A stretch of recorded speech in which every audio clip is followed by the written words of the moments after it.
And we go in the Sulky here at the new Meadowlands Racing and Entertainment. We welcome a nice young professional guy, a great guy to deal with. A pleasure to be with Jim Marohn Jr., fresh off a career season, a career best season. Three-time Tioga Downs driving leader and a winner of the Vernon Downs, Tioga Downs All-Star Driving Championship last year. Welcome aboard, and how's it going? Thanks for the intro, Ken. It's great to be here again. Thank you. Tell us what your plans are for this year. Are you going to go back to Tioga full-time? What's going to happen here? You know what? I'm leaning towards going back to Tioga full-time again, like I have been the past 4 years. I have a decision to make at the end of this month. I'm getting a little work here, and this is ultimately the place where I want to call home. And if I can stay and hack it out here, I want to do that. But at the end of the month, I've got a decision to make. So it's kind of a turning point for you, isn't it? Yeah, it is. You're It really is. 32 years old, right? Yep. You've been kind of making inroads, pecking away, putting a dent in the competition here, and actually showing that you belong when you get the stock to drive. But that's the key, isn't it? Most importantly, right? the stock to drive here is the key. And driving on the mile track, too. Are you more comfortable driving on the mile track, or does that matter to you? I'm getting more comfortable on the mile track. I notice it's a lot more positioning, where, racing on the smaller tracks, you've got to be a little more aggressive early. And I'm starting to get the hang of that. All right. Well, we've got a Roosevelt Raceway Tribute Night coming up on May 17th, as Sam Key pointed out off the top tonight. Your father's won over well over 5,000 races, and he was among the top drivers there, right? Yeah, he was. He was for a long time. My dad is already excited about this Roosevelt Raceway reunion night. He's already talking about it. He's psyched to come race at the Meadowlands, and he's really looking forward to it. Did he win a lot of races there? He was yeah, one of the top drivers, right? He was a prominent driver there for years.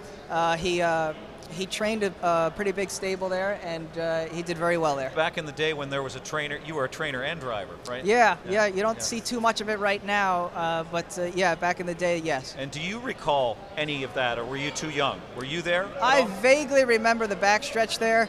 I remember being in my dad's shed row, running up and down the shed row, probably carrying a couple of his whips and jumping in his golf cart to go ride around the backstretch, but that's really about it. Well, when you're young and starting out, as you know, you got to pay your dues at some of the smaller and various venues. Tell us about some of those experiences. You started out with your first win at Pocono, right? Pocono Downs? Yeah, that's where I got my first catch drive, was at the Poconos, and about 5 or 6 drives later, I got my first win. Man, I've been all over, trying to cut my teeth at racetracks. I worked for Billy Popfinger for a number of years, and he would send strings of horses out to a lot of racetracks, and he would send them with me. Like Colonial Downs. Colonial Downs, yes. I had some success there, and that's a very unique place to race. What was that like, the one-turn mile? I guess they're still racing there, the harness racing, but what was that like, the different strategy altogether there, right? Different strategy. You have to be very patient. The miles there go very fast. It's a very speed-favoring track. It takes a little while to get used to, but it was definitely a great experience. I don't know if you're the king of Tioga Downs, but you have been a 3-time leading driver there, and you just wrapped up another title there. You must feel like you are the king of the hill there at Tioga Downs. That's a step in the right direction when it comes to becoming an elite driver eventually. Yeah, a lot of the stables that I drive for do very well up there. I drive a lot for Mike Dieters up there, and I get to race a lot for Ronnie Burke when we're up there. And racing for 2 guys like that, helps you out a lot. And Tioga's a great place, though. They've got a lot of overnight races, but a lot of stake races run through Tioga, and you can meet a lot of people.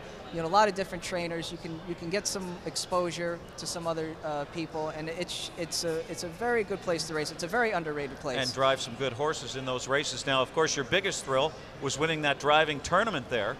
And winning you won both legs, the one at Vernon and at Tioga, $35,000. But didn't you win it on the last? I had the pleasure of calling the races that day, and didn't you win it in the last race that day? Yeah, I did. I got to win both legs of the Drivers' Championship. It did come down to the last race. It was like being in a pressure cooker all day long. Racing back and forth. With the top guys in the game. And Tim Tetrick and Brian Sears, they were you know, they were right on my tail there. They were gaining points very quickly. And they smell money, too. Yes, so. yeah, they do. They know what to and they know how to get it. Absolutely. And it came down to the last race, and what was also you know, pretty nice about being in the last race, it was the race where I got to pick. See, all the drivers in the competition get to pick a race, which horse that they want to drive, and that was the race where I got to pick the horse that I wanted to drive. You made the right choice. And Brian and Timmy couldn't have hit the board in that race. If they hit the board in that race, they would have knocked me out. Yep. And it just worked out, you know, that they didn't hit the board, and the horse that I drove won, and it couldn't have worked out any better. Well, speaking of the board, of the Tote Board, you've lit it up here so far this year. We're going to take a look at 3 of your upsets. Let's start on March 22nd, race 12, Dodger Hanover, driving for a trainer you drive frequently for, right? Danny Gill. Yeah. A 15-1 upsetter here, Dodger Hanover. Yeah, Dodger here, he's a big horse that he gets around a half okay, but I think the bigger track suits him. We got placed in a perfect spot in the 2-hole, and you know, he just gutted it out down the lane. Holding on at the line there. Now, March 20th, race 8, KZ Beach Girl. Great drive here. 11-1 upsetter for trainer Melissa Rico, and right there is KZ Beach Girl. Yeah, KZ, she puts in an effort every time she hits the track. This race worked out for us here because there was a little bit of a speed duel up front, and you know, I was able to sit back and just kind of pick up some pieces towards the end. All right, terrific stuff. And one more we're going to look at back on March the 1st, if you can remember that. I know you can. You've got them all in your head. Race 7 that day, or that night. Cobalt Man, a 9-2 upsetter. Trainer Mark Capone, 150 and 1/5 up the rail. Yeah, you know, this is probably the best horse I've driven since I've been here this winter. I got to pick up the drive when Andy Miller couldn't make it back for the night, and you know, he's a horse that can get off the gate quick, and I was able to stay close to the pace, and you know, things just opened up for us late in the stretch, and you know, he had a lot of pace to pace through there. Terrific stuff. Let's go through your drives tonight. Race 3, the 4, Ari's Turn, qualified okay behind Rockout. Ari's Turn, race 3, what are your thoughts? Ari's Turn finished up very well in the qualifier. It is a horse's first start tonight, so we're probably going to try to trip the horse out, and you know, hopefully we can get to a big chunk of it late. All right, moving on to race 4. Sorry, you've got post 10, TM Top Gun, who won twice last month at Freehold. This horse I don't know much about. I see he's coming from Freehold, and this looks like it's going to be a step up for him, but you know, hopefully things will work out for him. All right, fresh off that win. Is that a good thing? It has to be a good thing, right? Confidence-wise, a horse coming off a win? Doesn't matter where it was. No, right? You're right.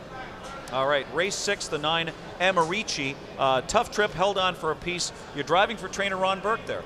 Yeah, you know, sit behind. You better make a good impression. You know what? I'm going to try to. You know, anytime you get to sit behind Ronnie's horses, it's an honor. I talked with Ronnie about this horse this morning at the qualifiers.